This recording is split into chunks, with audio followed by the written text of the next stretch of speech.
Welcome back to my channel mga kabiyahe. It's another quick cooking, and for today's lunch we are going to have these vegetables and fish nga tabas.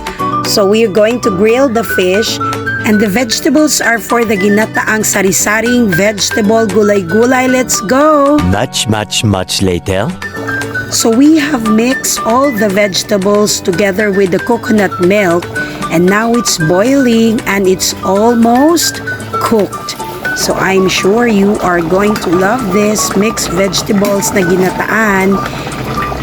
My favorite vegetable here is the malunggay and the kalabasa.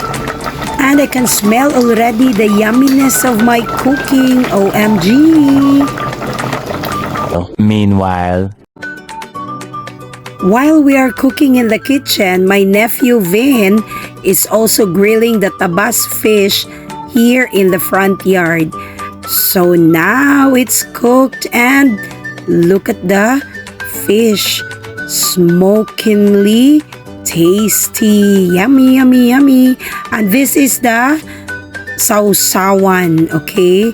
So you know it's Pinoy style to have grilled fish and sausawan na may toyo, may sili, at syempre hilaw na kamatis.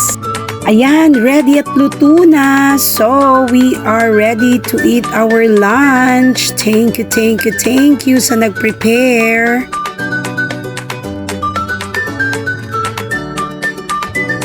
And after we ate our lunch, I want to share with you this alamang na bagoong with fresh harvest Indian mango. Wow!